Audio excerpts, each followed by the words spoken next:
الحمد لله نحمده ونستعينه ونستغفره ونؤمن به ونتوكل عليه ونعوذ بالله من شرور أنفسنا ومن سيئات أعمالنا من يهده الله فلا مضل له ومن يضلله فلا هادي له ونشهد أن لا إله إلا الله وحده لا شريك له ونشهد أن سيدنا ونبينا وحبيبنا ومولانا محمدا عبده ورسوله وصلى الله تعالى عليه وعلى آله وأصحابه أجمعين أما بعد فأعوذ بالله من الشيطان الرجيم بسم الله الرحمن الرحيم إنما المؤمنون الذين آمنوا بالله ورسوله ثم لم يرتابوا وجاهدوا في سبيل الله وجاهدوا بأموالهم وأنفسهم في سبيل الله أولئك هم الصادقون صدق الله العظيم وصدق رسوله النبي الكريم ونحن على ذلك لمن الشاهدين والشاكرين والحمد لله رب العالمين. قابل قدر بزرگوں اور دوستوں، اللہ رب العالمین کا شکر، اس کا احسان کہ اللہ تعالیٰ نے ہم سبوں کو نماز جمعہ ادا کرنے کی غرض سے اپنے گھر میں پہل آنے کی توفیق مرحمت فرمائی ہے. اللہ تعالیٰ اس عمل کو قبول فرمائے، آخرت کے لیے نجات کا ذریعہ بنائے، ایمان اور عمل کی سلامتی نصیب فرمائے. اس وقت پوری دنیا میں جو حالات ہیں وہ ہم اور آپ دیکھ بھی رہے ہیں، سن بھی رہے ہیں، اور اس وقت پورے عالم میں ایک فتنے اور وبا کی کیفیت کا دورہ ہے. اس وقت اور اس حالات میں ایک مسلمان کے لیے جو سب سے اہم اور جو ضروری چیز ہے، اس کی طرف مسلمانوں کو خاص طور سے توجہ دینے کی ضرورت ہے. مسلمان کے علاوہ جتنی بھی قومیں ہیں، جتنے بھی مذہب کے لوگ ہیں، ان کے سامنے دنیا ہے اور دنیا کی چیزیں اور دنیا کے اعمال، دنیا کی حکومت و سلطنت زیادہ اہم ہے، اور ان کی وہ دنیا ہے، اور اللہ نے دنیا کی نعمتیں اور دنیا کی عیش و آرام انہی کے لیے بنایا ہے. ہم اور آپ مسلمانوں نے یہ سمجھ لیا نہیں، ہم بھی ویسے ہی رہیں گے اور ہمارے لیے بھی ہونا چاہیے.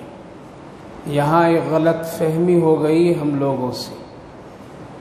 دنیا کی تمام عیش و عشرت، آرام، سکون، حکومت و سلطنت، باغ و بہار، یہ سب کس کے لیے ہے؟ غیر ایمان والوں کے لیے ہے. یعنی مسلمان کے علاوہ غیروں کے لیے یہ ساری چیز. ہم مسلمان بھی یہ سمجھ بیٹھے کہ نہیں، اس میں میرا بھی حصہ داری ہے اور ہم بھی ایسا ہی رہیں اور ہم بھی ایسا ہی کریں. یہاں ایک ہم لوگوں سے غلطی اور چک ہو گئی ہے، جس کی بنیاد پر پریشانیاں اور فتنے اور حالات پیدا ہو گئے ہیں. جس دور میں اور جس وقت میں مسلمانوں نے یہ سمجھا کہ یہ دنیا کی عیش و آرام ہمارے لیے نہیں ہے، اس وقت وہ لوگ سکون سے تھے، آرام سے تھے. ان کی دنیا میں تمام نعمتیں بھی بڑی آرام سے ان کو مل بھی جاتی تھی، اور وہ حکومت و سلطنت بھی بہت ہی آرام سکون سے کرتے تھے. لہذا اس وقت پوری دنیا میں 2 لڑائیاں، 2 جنگیں اور کشمکش کی کیفیت اور حالات ہیں. مذاہب تو بہت ہیں، اسلام کے علاوہ بہت سارے مذہب ہیں اور بہت سارے لوگ اس کے پیروکار ماننے والے بھی ہیں، لیکن تمام لوگوں کو دیکھ لیجیے، اسلام کے علاوہ جتنے بھی مذاہب کے لوگ ہیں وہ سب کبھی انفرادی، کبھی اجتماعی، کبھی مل کر، کبھی اکیلے، اگر دشمنی، عداوت، نقصان پہنچانے کے خیالات، ارادے، تدبیریں ہے تو کس کے لیے؟ صرف اور صرف اسلام کے لیے، باقی اور کسی مذہب کے لیے نہیں. کسی مذہب کے لیے اتنی کوشش اس کو ختم کرنے کے لیے، اس کو شکست دینے کے لیے، اس کو مٹانے کے لیے دنیا میں نہیں ہے. اگر ہے کسی کے پیچھے تو صرف اور صرف اسلام کے پیچھے ہے. لہذا ساری دنیا کے جتنے بھی مذاہب کے ماننے والے، یہودی ہو، عیسائی ہو، فارسی ہو، لادری ہو، یا ہندو قومیں ہو، یا جس طرح کے بھی عقائد و خیالات کے رہنے والے بسرے ہو، اسلام کے علاوہ ان سب کی دشمنی، سب کا حسد، سب کا بغض اگر ہے تو وہ اسلام اور اسلام والوں سے. لہذا ایسے پرفتن حالات میں ایک مسلمان کے لیے جو سب سے اہم جو چیز ہے، حکومت بچانا، زمین پر قبضہ کرنا، دنیا کی نعمتوں کو اور دنیا کے ساز و سامان کا بچاؤ کرنا، یہ ضروری نہیں ہے. اللہ رب العالمین نے اس کو ضروری قرار نہیں دیا ہے، بلکہ ایسے پرفتن حالات میں ایک مسلمان کے لیے جو سب سے اہم، سب سے قیمتی جو چیز اس کے پاس ہے وہ ایمان ہے. اگر ایمان اس کے پاس ہے اور ایمان کو وہ بچا لیا ہے تو وہ کامیاب ہے. کیوں؟ اس لیے کہ جس کے پاس دنیا ہے اس کو بھی خالی ہاتھ جانا ہے، اور جس کے پاس دنیا نہیں ہے اس کو بھی خالی ہاتھ جانا ہے. دونوں کا جانے میں بالکل برابری ہے، اس میں کوئی فرق نہیں ہے. آخرت کی سفر میں اللہ نے آنے میں بھی برابر رکھا ہے اور جانے میں بھی برابر رکھا ہے. ایسا نہیں ہے کہ جس کے پاس دنیا، حکومت و سلطنت، عہدے، ساری چیزیں ہو، وہ جا رہا ہو تو سب پیچھے پیچھے ساتھ لے کر کے جا رہا ہو. ایسا اللہ نے نظام نہیں بنایا. اور آ رہا ہو تو بہت کچھ وہ لے کر کے بھی آ رہا ہو، ایسا بھی اللہ کا نظام نہیں ہے. لیکن ایک مومن کے لیے، ایک مسلمان ہونے کے ناطے، ایک اسلام کا نام لینے والے کے لیے ضروری ہے کہ اس کا جانا آنا تو کیسے بھی ہو، کہیں بھی ہو، لیکن جانے کے لیے اللہ نے فرمایا تمہارا آنا ایمان کی حالت میں ہو. کس میں؟ اس لیے اللہ رب العالمین کہیں بھی پیدا کر سکتا ہے. حدیث پاک میں نبی اکرم صلی اللہ علیہ وسلم نے ارشاد فرمایا ہے کہ بچہ اپنی فطرت پر پیدا ہوتا ہے، اسلام کی فطرت پر پیدا ہوتا ہے، پاک و صاف ہوتا ہے. ابھی اس کے عقیدے میں، اس کے خیالات میں کوئی نہیں، صرف اور صرف ایک اللہ ہے. پھر اس کے ماں باپ جدھر چاہتے ہیں اس کو ڈھال دیتے ہیں، چاہتے ہیں یہودی بنا دیتے ہیں، چاہتے ہیں نصارہ بنا دیتے ہیں، چاہتے ہیں مجوسی بنا دیتے ہیں، چاہتے ہیں تو مسلمان بنا دیتے ہیں، لیکن بچہ فطرت اسلام پر پیدا ہوتا ہے۔ حدیث پاک میں نبی اکرم صلی اللہ علیہ وسلم نے ارشاد فرمایا کہ بچہ جو بھی انسان اس دنیا میں آتا ہے وہ فطرت اسلام پر آتا ہے، پھر وہ ڈیویٹ ہوتا ہے، پھر اس کے حالات اور ماحول سے وہ عدلتا بدلتا ہے۔ ماں باپ کیا ہیں وہ ہو جاتا ہے، خاندان والے کیا ہیں وہ ہو جاتا ہے۔ تو میرے بھائیو بزرگوں، ایک مسلمان ہونے کے ناطے، ایک ایمان اور اسلام والے ہونے کے ناطے اس کے لیے جو اللہ نے ضروری قرار دیا ہے اور اللہ کا جو مطالبہ ہے اور اللہ رب العالمین کا جو چاہت ہے وہ یہ ہے کہ تم جاؤ کہاں بھی کیسے بھی، لیکن آنا ہے تو تم ایمان کی حالت میں آؤ۔ کس حالت میں؟ ایمان کی حالت میں آؤ۔ لہذا اگر ایک مسلمان کے پاس ایمان ہے اور دنیا کچھ بھی نہیں ہے، اللہ کے رسول صلی اللہ علیہ وسلم نے ارشاد فرمایا اس کے پاس سب کچھ ہے۔ کیا ہے؟ سب کچھ ہے۔ بعض حدیثوں میں نبی اکرم صلی اللہ علیہ وسلم نے ارشاد فرمایا اگر ایک وقت کا کھانا اس کے پاس ہے اور اس کے تن ڈھکنے کے لیے کپڑا ہے تو اس کے پاس، اور ایمان ہے تو اس کے پاس سب کچھ ہے، اس کے پاس سب کچھ ہے۔ کل کا مالک اللہ ہے، کل کا مالک اللہ ہے۔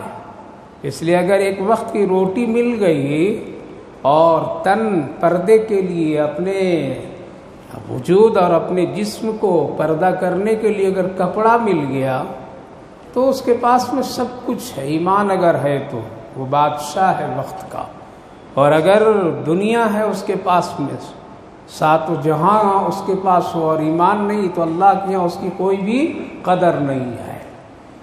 تو میرے بھائیو بزرگوں، اس وقت کے حالات میں ایک مسلمان کے لیے ضروری ہے اپنے ایمان کی فکر کرے۔ اس کی فکر کرے، دنیا اور کسی چیز کی فکر کرنے کی ضرورت نہیں ہے، اپنی ایمان کی فکر کرنے کی اس وقت ضرورت ہے کہ میرا لوٹنا چاہے جب بھی ہو، جس حال میں ہو، چاہے شہادت کی شکل میں ہو، چاہے گھر کے بستر کی شکل میں ہو، چاہے ہاسپٹل کے بیڈ پر ہو، چاہے راستے میں آتے جاتے ہو، کہیں سے بھی ہو، اگر واپسی ہو تو ایمان کی حالت میں ہو۔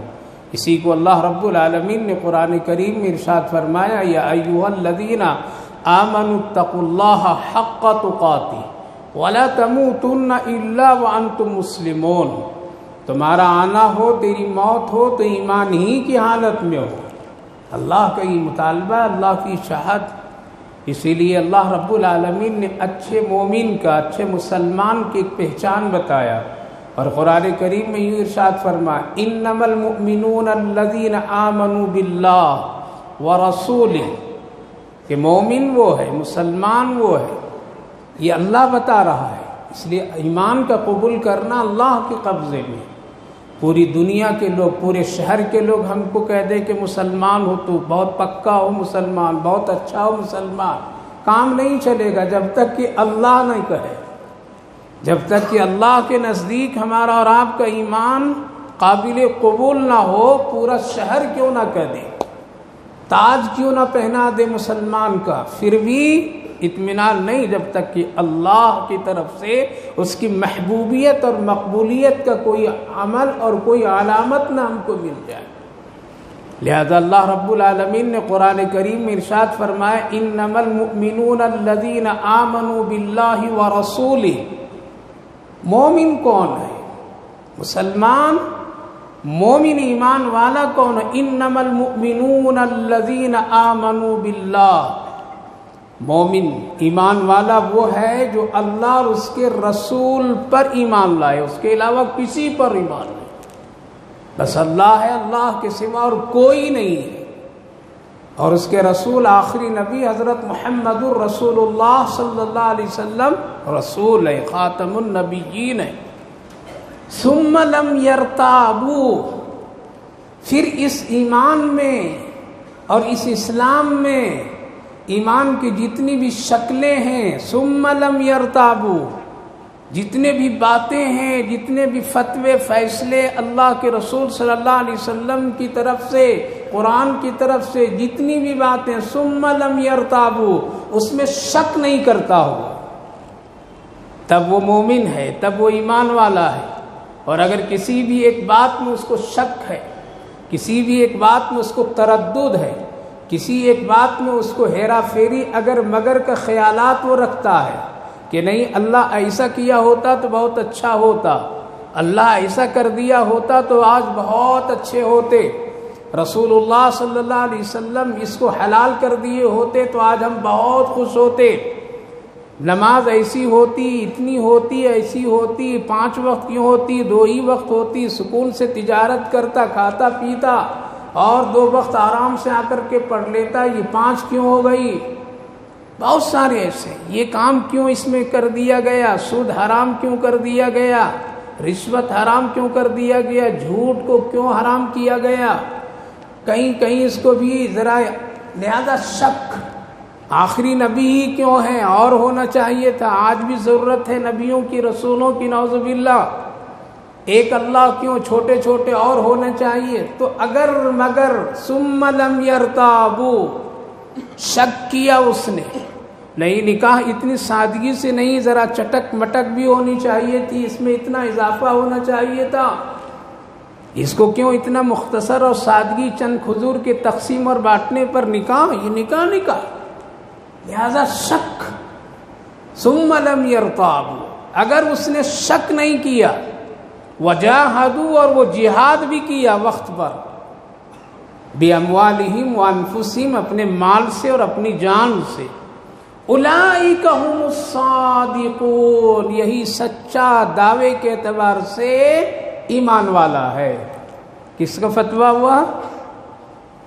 وہ مولوی کہہ رہا ہے، کوئی دارالافتاء والے کہہ رہے ہیں، یہ اللہ نے فرمایا سورہ حجرات میں، ایمان والا اللہ کے نزدیک وہ ہے جو اللہ اس کے رسول پر ایمان لایا، پھر اللہ اس کے رسول کی باتوں پر، حکموں پر ذرہ برابر بھی کبھی شک نہیں کیا ہوا، چاہے اس کی ذات کے لیے نفع ہو یا نقصان ہو، کہا کہ یہ اللہ کا حکم ہے، چاہے اس کی کسی طرح سے بھی کوئی نقصان اس میں نظر آ رہا ہے، پریشانیاں نظر آ رہی ہے، لیکن پھر بھی وہ کہہ رہا ہے کہ یہ میرے آقا محمد الرسول اللہ کی شریعت ہے ہر حال میں، تب ہے وہ اللہ کے نزدیک سچے مسلمان، سچا ایمان والا۔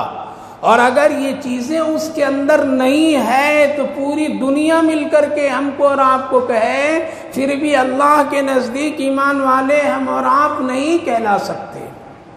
اس لیے تمام مفسرین حدیث کی روشنی میں اس آیت کریمہ کی ضمن میں فرماتے ہیں کہ جب فتنے بالکل ظاہر ہو جائے، اور اس وقت دنیا میں فتنے ظاہر ہو چکے ہیں، کوئی ڈھکی چھپی نہیں ہے، یہ سب فتنے ہیں اور بالکل قریب قریب سارے فتنے ظاہر ہوتے جا رہے ہیں، اور جہاں سے ظہور فتنوں کا ہوگا وہ ان علاقوں سے اب شروع ہو گیا ہے، اور وہ ساری چیزیں یکے بعد دیگرے آ رہی ہیں اور سب کچھ ہم لوگ دیکھ رہے ہیں۔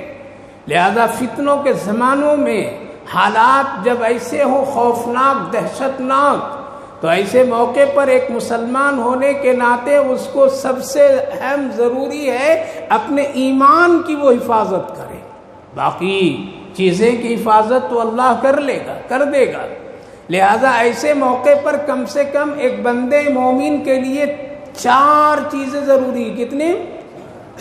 اس آیت کریمہ کے خلاصے میں اور حدیث پاک کا ایک خلاصہ جس سے یہ 4 باتیں نکلتی کہ ایسے حالات میں ایک مسلمان ہونے کے ناطے ایک مسلمان کو ان 4 باتوں کا پورا خیال رکھنا چاہیے۔ سب سے پہلی بات کہ جس اللہ پر ایمان لائے اس اللہ کی خوب عبادت کرو، پہلی بات خوب عبادت کرو۔ عبادت کا مطلب یہ نہیں ہم آپ کو کہہ رہے کہ آپ تہجد گزار بن جائیے، اوابین بن جائیے، تجارت کو چھوڑ دیجئے، اب آ کر کے بالکل نماز میں بیٹھ جائیے، تجارت بیوی بچوں کو چھوڑ کر کے بالکل اللہ تسبیح کے دانے ہی میں لگ جائیے، نہیں، خوب عبادت کے مطلب یہ ہے کہ جو عبادت کرنے کا اللہ نے فرض قرار دیا ہے وہ فرض کو خوب اچھی طرح سے اللہ ہی کے لیے ادا کرو. اور وہ کتنے فرائض ہیں؟ وہ 5 ہیں. ایمان کے بعد وہ 4 عمل ہیں.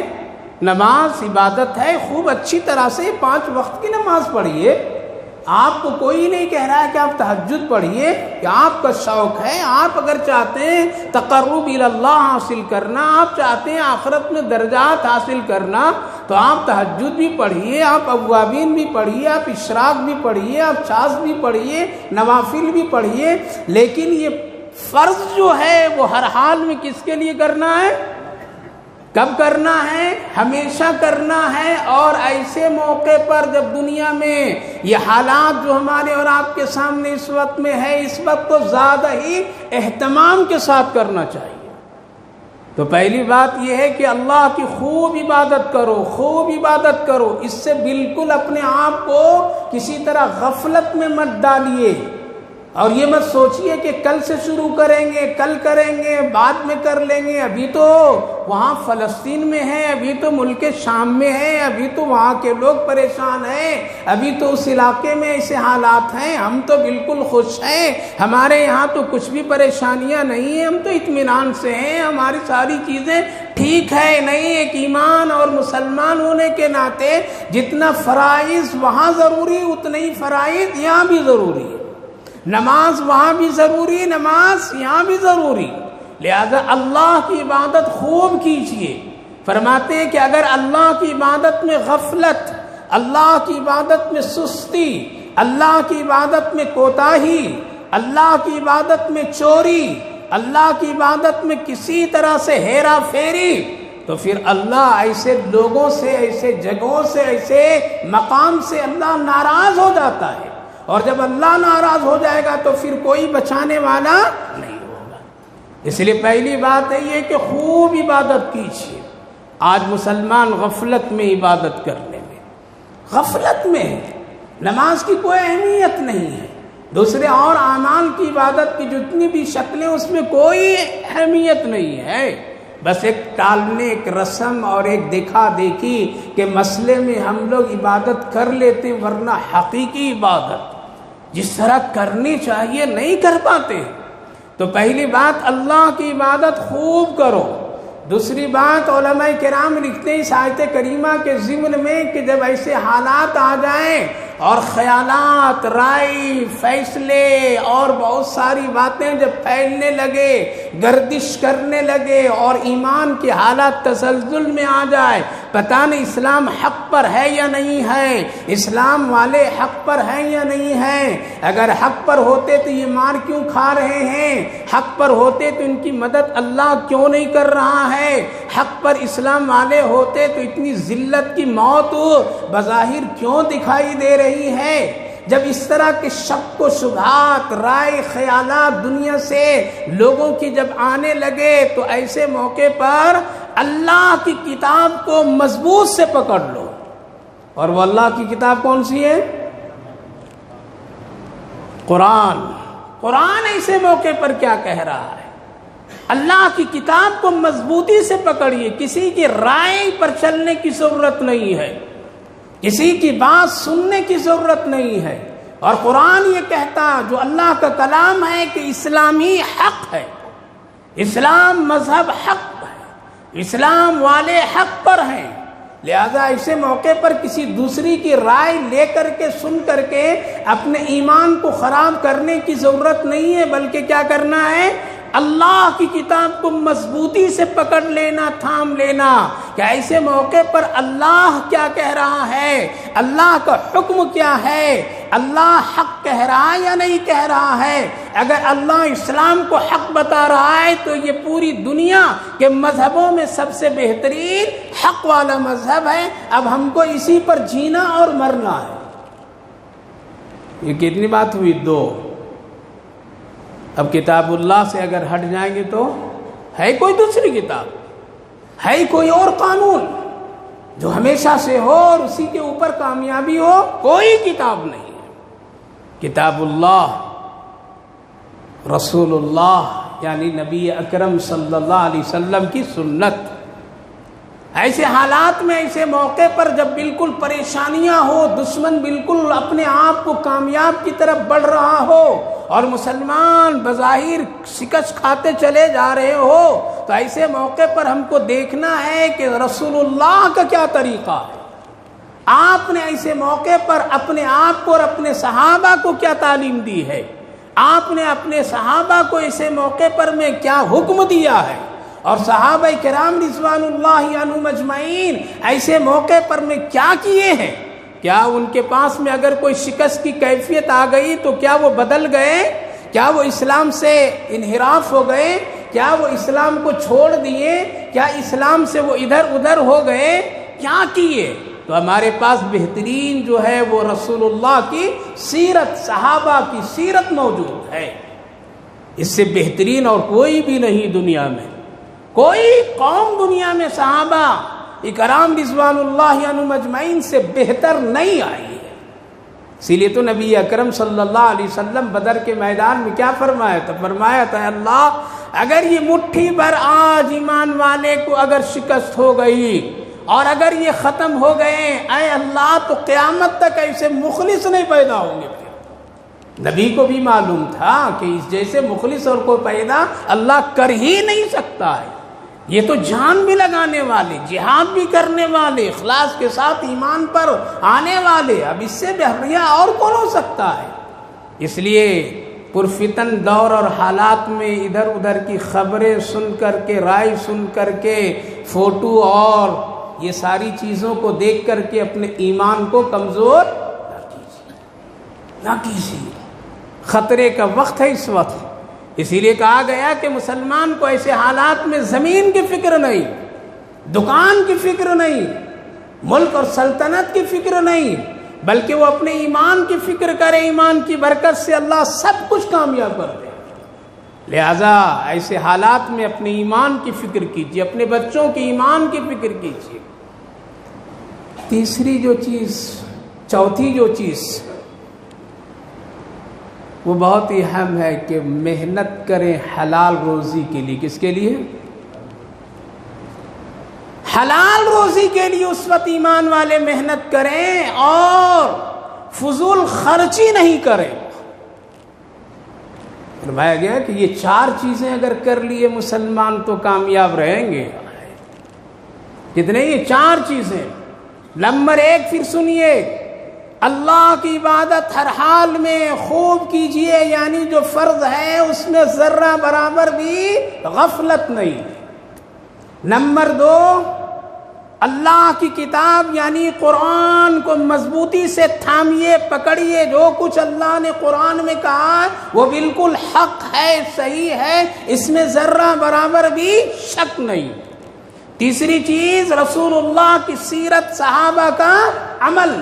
ان 2 چیزوں کو مضبوطی کے ساتھ میں کبھی دنیا میں ادھر ادھر خیالات بھٹکنے لگے، لوگوں کی حالات پر کبھی کبھی ایمان میں تزلزل آنے لگے، تو ایسے موقع پر اللہ کی رسول کی سیرت اور صحابہ کی اعمال کی طرف جانا ہم کو. آپ کو چوتھی چیز، حلال روزی کے لیے خوب محنت کیجیے، اور جب حلال روزی کما لیں آپ تو فضول خرچی مت کیجیے. یہ 4 چیزوں میں آج ہم لوگ غافل ہیں یا نہیں؟ اللہ کی عبادت بھی مسلمان کما حق نہیں کر رہے. کوئی 2 وقت کی نماز پڑھتا ہے، کوئی 3 وقت کی نماز پڑھتا ہے، توفیق مل گئی تو 5 وقت کی پڑھتا ہے، نہیں ملی تو 8 وقت دن میں 1 مرتبہ جمعہ پڑھتا ہے. یہ بھی بالکل آدھے بیدھے پڑھتا ہے، صحیح حق کے ساتھ جمعہ کی 2 رکعت نماز بھی ادا نہیں کرتا ہے تو یہاں بیٹھا ہوا ہے، لیکن پورا جسم اور دھڑ اور خیالات اپنی دکانوں پر ہے، یہ اٹک اٹک کر کے ہے، اور وہ سوچتا ہے پتہ نہیں کون گاہک آ گیا چلا گیا ہوگا، بازو والے دکان کھول رکھا ہے، وہ کتنا کما لے گا. بیٹھا تو وہ مسجد میں ہے اٹکتا ہوا، لیکن دل اس کا وہاں ہے. حالات ایسے ہی ہیں. عبادت بھی کما حق نہیں، رسول اللہ کی سیرت پر عمل ذرہ برابر بھی نہیں ہے. اپنی مرضی سے ہم پہنتے ہیں، اپنی مرضی سے ہم کھاتے ہیں، اپنی مرضی سے ہم زندگی گزارتے ہیں، اپنی مرضی سے ہنسی خوشی غم کا سارا عمل کرتے ہیں۔ صحابہ کا کوئی ذکر خیر بھی نہیں ہے، وہ تھے وہ غریب تھے اسی لیے سیدھے سادے رہتے تھے، وہ غریب تھے اسی لیے پھٹے پرانے کپڑے پہنتے تھے، نعوذ باللہ، وہ غریب تھے اسی لیے ان کی شادیوں میں اتنا کھانا پینا نہیں ہوتا تھا، وہ غریب تھے ان کے پاس کوئی محل گھر نہیں تھا اتنا اچھا، اس لیے ان کو دنیا کی کوئی چیز نہیں، ہمارے پاس تو سب کچھ ہے، لہذا صحابہ کا بھی کوئی ذکر خیر نہیں لاتے۔ ہم اگر ذکر کرتے ہیں تو دنیا کے وہ نمبر 1 مالداروں کے بارے میں، وہ دیکھو کیسے ترقی کر گیا، وہ دیکھو کیسے ترقی کر گیا، وہ دیکھو اس کی کمپنی کیسے چل گئی، وہ دیکھو وہ کیسا ہو گیا، تو صحابہ کا ذکر خیر بالکل نہیں ہے۔ اور کما کچھ لیا تو الٹا سیدھا حلال تو ہے ہی نہیں، بہت مشکل، بچنا اس وقت میں بہت مشکل۔ ایک آدمی حلال کے لیے محنت کرتا پھر بھی کہیں نہ کہیں وہ ٹچ کرتا ہے حرام سے۔ دنیا کے حالات ایسے بن گئے ہیں اس وقت میں، لہذا حلال روزی کمانے کے لیے اللہ کے رسول صلی اللہ علیہ وسلم نے فرمایا خوب محنت کرو فتنوں کے زمانے میں۔ جب تم محنت کرو گے حلال روزی کی طرف تمہارا دل ادھر لگے گا، عبادت کرو گے تو دل ادھر لگے گا، ان خیالات کی طرف تم نہیں بھٹکو گے، ان خیالات کی طرف تیرے ذہن و دل و دماغ نہیں جائے گا۔ لہذا حلال روزی کے پیچھے خوب محنت کرنی چاہیے، اس کی دعائیں کرنی چاہیے، کوشش کرنی چاہیے، اے اللہ حلال روزی کے لیے مجھے محنت اور اس کی شکلیں پیدا کر دے۔ اسی لیے پرفتن دور اور زمانے میں حلال ایک لقمہ کھا کر کے زندہ رہ جانا وہ بہت بہتر ہے جو ڈھیروں مال جمع کر لے حرام کا۔ اسی لیے نبی اکرم صلی اللہ علیہ وسلم ان لوگوں کی بڑی تعریف اور قدر کرتے تھے، ان لوگوں کی بڑی عزت احترام کرتے تھے، ان کے پاس آپ جایا آیا کرتے تھے، ان سے آپ خصوصی طور پر ملاقات کیا کرتے تھے، آپ بازاروں میں جا کر کے ان کو خوش کیا کرتے تھے، دعائیں دیا کرتے تھے۔ یہ حلال روزی کے لیے محنت کر رہے ہیں، آپ مدینے کے بازار سے گزر رہے ہیں، بڑے جلیل القدر صحابی کیا کام کر رہے ہیں؟ جوتا، پھٹے ہوئے جوتے کو سلتے تھے، اس کو صاف کرتے تھے، نیچے تسمہ لگاتے تھے، بہت بڑے صحابی۔ بعض حدیث میں ہے کہ حضرت عبداللہ ابن مسعود رضی اللہ عنہ کا نام آتا ہے، ابو دردہ رضی اللہ عنہ کا نام آتا ہے، بعض اور دوسرے صحابہ کا بھی اس عمل کا نام آتا ہے۔ آپ کھڑے ہو جاتے ہیں، بہت غور سے دیکھتے ہیں، کام کرنے والا صحابی نیچے اپنی محنت سے کام کر رہا ہے، جوتے کو کاٹ رہا ہے، برابر کر رہا ہے، دھاگے جوڑ رہا ہے، ہاتھ سے اس کو برابر کر رہا ہے۔ دیر کے بعد میں نظر اوپر اٹھتی ہے تو دیکھتی ہیں آقا کائنات محمد الرسول اللہ صلی اللہ علیہ وسلم کھڑے ہیں۔ سوچے کتنی خوشی ہوگی۔ نبی پاک علیہ الصلوۃ والسلام دیکھ کر کے مسکرائے اور آپ فرمائے اٹھ اٹھ۔ آپ اٹھاتے ہیں، اس کو کھڑے کرتے ہیں، آپ اپنے ہاتھ سے ہاتھ ملتے ہیں اس کو اس طرح سے، اور آپ بوسہ دیتے ہیں، بار بار چومتے ہیں۔ اللہ اکبر۔ آپ نے فرمایا تیرے اس عمل سے تیرا نبی بہت خوش ہے، میں دعا کرتا ہوں اللہ تیرے لیے جہنم کی آگ حرام کر دے۔ اللہ اکبر۔ یہ کیا ہے؟ یہ حلال روزی ہے، حلال روزی کماتے تو ہیں بہت، آج حلال روزی کے کمانے والوں کی نہ قدر ہے نہ اس کی کوئی اہمیت ہے۔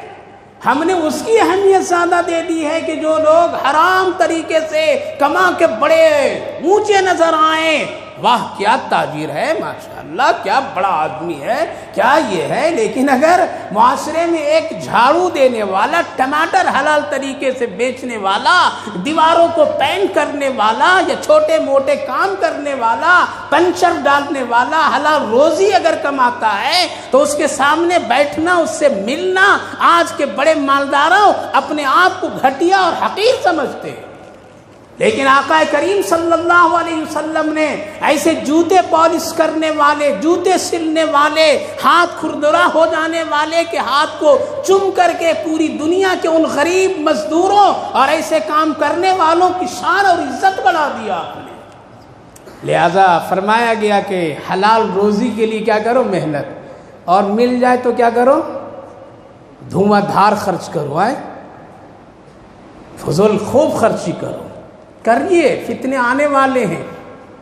جس وقت میں کفن خریدنے کے پیسے بھی نہیں رہیں گے تب پتہ چلے گا کہ ہم نے دولت کہاں کہاں اڑائی ہے۔ آج دیکھیے فلسطین کی تاریخ میں، دیکھیے وہ مالدار بھی تھے، ان کے گھر بھی تھے، ان کے محل بھی تھے، ان کی گاڑیاں بھی تھیں، لیکن آج کفن ان کو نہیں مل پا رہا ہے، اپنے پیسے سے وہ خرید نہیں پا رہے ہیں، وہ کفن کے بھی آج محتاج ہو گئے ہیں۔ وہ باقی درجات شہادت کی الگ بات ہے، لیکن بظاہر دنیا کے اعتبار سے دیکھیے۔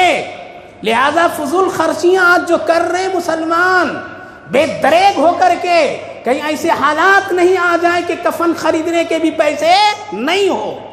اڑا لیجئے شادیوں میں، اڑا لیجئے دوسرے واہیات میں۔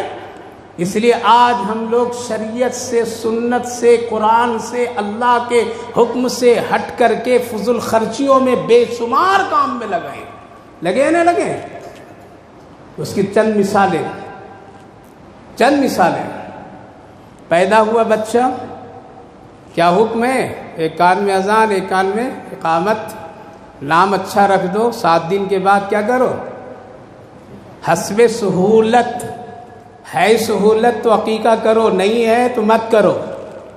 نہیں حضرت بہت ضروری ہے، ارے فرض نماز فجر نہیں پڑھتا، عقیقہ ضروری ہے، کھانے کے لیے ضروری ہو گیا، فرض نماز پڑھنا ضروری نہیں ہے، جمعہ ضروری نہیں ہے، بچے کے لیے تو کرنا ضروری ہے۔ لہذا اتنا ہی حکم ہے، اگر حسب سہولت ہے تو پھر عقیقہ کر لو 7 دن میں، یا جب بھی نبی نے اپنی آخری زندگی میں کیے۔ بہت سارے اکابر علماء سہولت کے اعتبار سے آخری زندگی میں کیے، کوئی ضروری بھی نہیں، فائنل نہیں ہے کہ 7 ہی دن میں کر لینا، بس ایک افضل طریقہ بتایا گیا ہے تو کر لو، نہیں تو نہیں۔ اب کیا کرتے ہیں ہم لوگ؟ عقیقہ بھی ہے، چھلا بھی ہے، چلا بھی ہے، یہ بھی ہے، وہ بھی ہے، اتنا فضول خرچیاں، اللہ اکبر۔ ہوا نہیں پیدائش پر یہ خرچ کیوں؟ یہ سب فضول ہے، یہ سب فضول ہے، شریعت میں اس میں مداخلت ہے، اللہ کے رسول کے قانون میں خلاف ورزی کرنا ہے۔ چلیے یہاں کام چل گیا، پھر بھی خاموش نہیں رہتا یہ مسلمان، اب برتھ ڈے مناتا ہے۔ کیا کرتا ہے یہ برتھ ڈے منانے والا مسلمان؟ یہ کیا جنگ اور جہاد اور کیا دشمنوں سے مقابلہ کرے گا جو شریعت کے خلاف ورزی کرنے والا ہو؟ پیدا ہوا تب بھی خلاف ورزی، سکون نہیں۔ ارے کھانے کا بہت سارا طریقہ ہے، لیکن اسلام اور شریعت کے نام دے کر کے مت خرچ کرو۔ فضول خرچی کرنا حرام، کیا ہے؟ حرام، چاہے آپ کے پاس حلال ہی مال کیوں نہ ہو۔ حلال مال میں فضول خرچی کرنا حرام ہے، حرام مال میں تو حرام ہی حرام ہے، اس کا کوئی حکم نہیں ہے۔ حرام آیا حرام میں ڈال دو، حرام کمایا حرام میں خرچ کر دو، کوئی اس کا مسئلہ نہیں ہے۔ کافر ہے کافر، مرتد ہے مرتد۔ اگر ایمان والے، اسلام نام لینے والے ہیں، مسلمان کے پیچھے جنازہ پڑھانے والے ہیں، قبرستان میں دفن ہونے والے ہیں، تو پھر ایک کام کرو، ضرور کرو، اسلام پر جیو، اسلام پر مرو۔ لہذا برتھ ڈے منائے گا، پورے سال مناتے رہے گا۔ بڈھا ہو گیا، 65 کا بڈھا، پھر بھی برتھ ڈے منا رہا ہے، ہاتھ اس کا کپ کپا رہا ہے، پھر بھی کیک کاٹ رہا ہے۔ یا اللہ، بڑی شوق سے کٹوا رہے ہیں۔ مر گیا پھر بھی کیک کٹوا رہا ہے، کوئی منع کرنے والا نہیں، کوئی نہیں۔ فضول خرچی، اللہ کے رسول صلی اللہ علیہ وسلم فضول خرچی، قرآن فرمائے ان المبذرین کانوا اخوان الشیاطین، حلال روزی میں فضول خرچی کرنے والا کس کا بھائی؟ شیطان کا بھائی۔ چلیے یہاں بھی ہو گیا، شادی ہو رہی ہے، کیا کر رہے ہیں نبی کے؟ یہاں تو اللہ اکبر، اللہ اکبر۔ پتہ چلے گا مرنے کے بعد، کر لو فضول خرچیاں، حساب جب دانے دانے کا اللہ لے گا تب پتہ چلے گا۔ پوری شریعت کے خلاف شادی، قسم خدا کی اتنا غیر بھی خرچ نہیں کرتے جتنا آج مسلمان خرچ کر رہا ہے۔ غیر لوگ ہوشیار ہو گئے کہ پیسے بچاؤ بچاؤ، وہ تو اچھی اچھی شادیاں ترکاری سبزی بھاجی پر کر رہے ہیں اور تم 75 قسم کے کھانے پر کر رہے ہو، جس کو اللہ کے رسول صلی اللہ علیہ وسلم نے بہت آسان طریقہ دیا تھا، سہولت کا طریقہ دیا تھا، کوئی بار بوجھ نہیں دیا تھا۔ آج اپنی شوق پورا کرنے کے لیے ہم لوگوں نے کیا کیا بگاڑ کر کے اسلام کو رکھ دیا ہے یا نہیں؟ فضول خرچی، سینے پہ ہاتھ رکھ کر کے سوچ کر کے دیکھیے کہ یہ شریعت کے مطابق ہے، رسول اللہ کے مطابق ہے، اپنے مزاج کے مطابق۔ اگر اپنے مزاج کے مطابق ہے تو آپ باغی ہیں اسلام کا، آپ رسول اللہ کے سنت کے خلاف ورزی کرنے والے ہیں۔ اس لیے اس پرفتن دور میں پیسے بچاؤ۔ ہم یہ نہیں کہتے کہ مسجد والے کو دے دو، ہم یہ نہیں کہتے مولوی صاحب کو لا کر کے دے دو، ہم یہ نہیں کہتے ہیں کہ اور فلاں کو دے دو۔ میرے بھائیوں بزرگوں، اگر ہے کمایا ہے محنت سے اور ہے آپ کے پاس میں، بچا کر کے رکھیے۔ حالات کروٹ کب بدل لے، کب کیا ہو جائے، اس وقت میں یہ پیسے کام آئیں گے۔ لہذا فضول خرچی کرانے والا بھی گنہگار اور کرنے والا بھی گنہگار، دونوں گنہگار ہیں۔ آج بڑے شوق سے لوگ کر رہے ہیں، بڑی ضد سے کر رہے ہیں، بڑی شان سے کر رہے ہیں، بہت ہی ہمت کے ساتھ کر رہے ہیں۔ ایک صاحب کہنے لگے کہ حضرت عجیب بات ہے، میں ایک اپنے دوست کے غیر کے شادی میں گیا، بڑا مالدار کروڑ روپتی انسان، لیکن اس کی شادی اتنی سادگی سے ترکاری سبزی بھاجی میں کھانا کھا کر کے خوش ہو کر کے آ رہے ہیں۔ یہ مسلمانوں کو اگر کھلا دو بلا کر کے کہے گا یہ بخیل ہے۔ فضول خرچی سے باز آ جائیے، فضول خرچی مت کیجیے، اپنے بچوں کو پڑھائیے، اپنے آپ میں مضبوطی پیدا کیجیے، کچھ مستقبل کے لیے جمع رکھیے تاکہ کفن کی ضرورت پڑے تو تیرے پیسے سے کام ہو جائے، دو روٹی کی ضرورت پڑے ایسے موقع پر تو وہ کام آ جائے۔ لہذا فضول خرچی مت کیجیے، حساب اللہ کے یہاں دینا ہے، دینا ہے۔ اور یہ فضول خرچی صرف عام پبلک ہی نہیں بلکہ خواص بھی کر رہے ہیں، کر رہے نہیں کر رہے، دیندار طبقہ بھی کر رہے ہیں، مدارس والے لوگ بھی کر رہے ہیں۔ مجھے کہنے میں کوئی شرم جھجک نہیں۔ 4 بچے 5 بچے حافظ قرآن ہوں گے، 15 لاکھ روپے کے جلسے کراتے ہیں، ویڈیو گرافی کراتے ہیں، لوگوں کو دکھاتے ہیں یہ علماء ہیں، یہ مدارس ہیں، یہ دین کے ٹھیکیدار لوگ ہیں۔ دین کے کام کرنے والوں کے حالات بھی ایسے ہی ہیں، ان کے بھی پروگرام سیدھے سادے اب نہیں ہوتے ہیں۔ جا کر کے دیکھیے تو ان کے بھی اسٹیج رنگین ہوتے ہیں، ویڈیو گرافر کرنے والے کو وہ بھی بلا رہے ہیں، حضرت آئیں اس کا بھی فوٹو، گاڑی سے اترے اس کا بھی تصویر، پھول ڈال رہے اس کی بھی تصویر، بیٹھ رہے تب بھی اس کی تصویر، کھانا کھا رہے تب بھی تصویر، ارے بیت الخلا چلے جائیں تب بھی تصویر لے لوگے۔ کیا مذاق بنا دیا ہے پڑھے لکھے لوگ، دین کی دعوت اور دین کے کرنے والے لوگ۔ جہاں دیکھو شریعت کے خلاف جب علماء کا طبقہ ایسا ہوگا، مدارس میں ایسا ہوگا، مساجد میں ایسا ہوگا تو عوام کی کیا حال ہے؟ ہم صرف عوام کو بولنے کے لیے ہم ہیں، بلکہ ہم سب کی اصلاح کرنے کے لیے علماء کو اللہ نے امانت دی ہے۔ لہذا آج مدارس میں بھی فضول خرچیاں، مسجدوں میں بھی فضول خرچیاں، دین اور تحریک میں فضول خرچیاں۔ وہ سمجھتے ہیں کہ ہم کو مل گیا ہے طاقت، مل گئی ہے طاقت، عہدہ، کرسی، قلم، خزانہ تو میں جیسے چاہوں کروں۔ ڈریے، ڈرتے تھے وہ کون؟ آئے تھے نا حضرت عمر رضی اللہ عنہ کی خدمت میں، کون؟ حضرت علی رضی اللہ عنہ۔ مغرب کے بعد پہنچ گئے، حضرت امیر المومنین بیٹھے ہیں، چٹائی پر بیٹھے ہیں۔ اب تو کرسی کے بغیر کوئی آفس نہیں آئے، شاندار۔ یاد رکھیے، اپنا پیسہ اگر کوئی شادی میں فضول خرچ کر رہا ہے اکیلے حساب دینا پڑے گا، اور قوم کے پیسے کو اگر غلط خرچ کر دیا تو پوری قوم کی طرف سے حساب دینا پڑے گا۔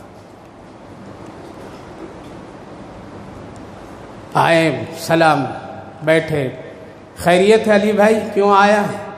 کچھ حکومت کے سلسلے میں بات کرنا ہے یا کچھ اپنی ذاتی؟ کہا کہ بہت دن ہو گئے بات چیت ملاقات تنہائی میں نہیں ہوئی تھی، میں سوچا آج ملاقات کروں، اس لیے ذاتی ملاقات کے لیے آیا ہوں۔ کیا کیے حضرت امیر المومنین؟ بار بار سناتا ہوں، عبرت لیجیے۔ زور سے اپنے ہاتھ سے مارتے ہیں اور چراغ کو بجھا دیتے ہیں، پھر ایک چراغ نکالتے ہیں اور اس کو جلاتے ہیں، رجسٹر جو کام کر رہے تھے بند کر دیتے ہیں۔ بتاؤ بھائی کیسے گھر کی خیر و عافیت، کیا ہے معاملہ؟ گفتگو چل رہی ہے، بات ختم ہوئی اور واپسی کا ارادہ حضرت علی رضی اللہ عنہ کا ہے۔ کہا کہ ایک سوال ہے امیر المومنین۔ جی بول۔ وہ چراغ آپ نے کیوں بجھا دیا اور یہ چراغ کیوں جلایا؟ دونوں کی روشنی تو ایک ہی ہے، تیل کا رنگ بھی ایک ہی ہے، سمجھ میں بات نہیں آئی۔ جس کی جنت کی بشارت جو رسول اللہ کے پہلو میں آرام کرنے والا ہو، مستی کر لو، فضول خرچیاں کر لو، اڑا لو، دولت دیا ہے اللہ تعالیٰ نے، اور حرام اس لیے مت کمائیے کہ شاندار شادی کریں گے، حرام اس لیے کمائیے نہیں کہ برتھ ڈے آرام سے منائیں گے، حرام اس لیے محنت کر کے کمائیے نہیں کہ ہم اپنی شان دکھائیں گے۔ حلال کماؤ، حلال کے ساتھ ایمان بچا کر کے مر جاؤ، یہ بہترین آدمی کہلائے گا اللہ کے نزدیک۔ کیا جواب دیے حضرت امیر المومنین؟ کہا کہ دیکھو تیرے آنے سے پہلے علی بھائی میں بیت المال کا حساب کتاب کر رہا تھا، اسی لیے یہ بیت المال کا چراغ جلایا تھا۔ اب آپ آ گئے ہیں اسی لیے تو پوچھا تھا میں نے، حکومت کے سلسلے میں بات کرنے کے لیے آئے ہو یا اپنی نجی ملاقات؟ تو آپ نے کہا کہ نجی ملاقات، تو میں یہ نہیں چاہا میری تیری ملاقات اور گفتگو میں بیت المال کا چراغ چلے۔ اللہ، اس لیے کل قیامت کے دن عمر سے اگر اللہ حساب لیا تو دینا مشکل ہو جائے گا۔ 4 سال 5 سال مسجدوں کے مدرسوں کے کیسز لڑ کر کے لاکھوں لاکھ روپیہ برباد لوگ کر رہے ہیں اور سمجھتے ہیں کہ ہم تو بہت شان والے ہیں۔ مدارس بھی، مساجد بھی، سب پہ شریعت اور دین سے خلاف چندے مانگ کر کے پھر فوٹو اور گرافی اور دستار بندی پروگرامات۔ اسی لیے تو اتنا کام ہونے کے باوجود فجر میں 40 آدمی نظر نہیں آتے فجر میں۔ کہاں یہ خدمات، کہاں یہ ساری قربانیاں، کہاں یہ محنتیں، کہاں یہ سارے اعمال؟ پتہ یہ چلا کہ ہماری محنت رائیگاں جا رہی ہے، ہماری محنت کی اللہ کے نزدیک کوئی قدر نہیں ہے۔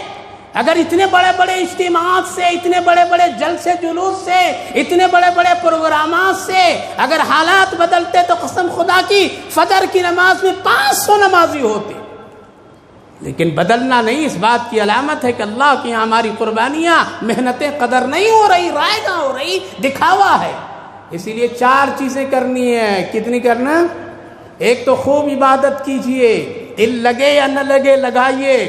مسلمان ہیں تو لگانا پڑے گا، نہیں تو پھر کافر بن جاؤ، کوئی پوچھے گا نہیں۔ دوسری بات، اللہ کے رسول اور صحابہ کی بات پر مضبوطی سے مان لو، اپنے بڑوں کی قدر کرو، صحابہ کی قدر کرو، ائمہ، مجتہدین، فقہاء کرام، اولیاء اعظام کی قدر کرو۔ تیسری بات، محنت کی کمائی حلال روزی کے لیے پوری طاقت کوشش کیجئے، اللہ برکت اور ایمان کی حفاظت عطا فرمائے گا۔ چوتھی بات، اگر پیسے ہیں آپ کے پاس فضول خرچیاں مت کیجئے، بچائیے، حالات بڑے پرخطر آنے والے ہیں۔ اس وقت میں آپ کی محنت اور آپ کی دولت آپ ہی کو کام آئے گی۔ صرف فضول خرچی کرنے والا اللہ کی نظر سے بھی گر جاتا ہے اور بعد میں بڑی پریشانیوں میں آ جاتا ہے۔ اس لیے 4 کام کریں، انشاءاللہ حالات اپنی اللہ ٹھیک کرتا چلا جائے گا۔ اور اپنی فکر کیجئے، ایمان کی فکر کیجئے، اللہ ہم سب کو عمل کی توفیق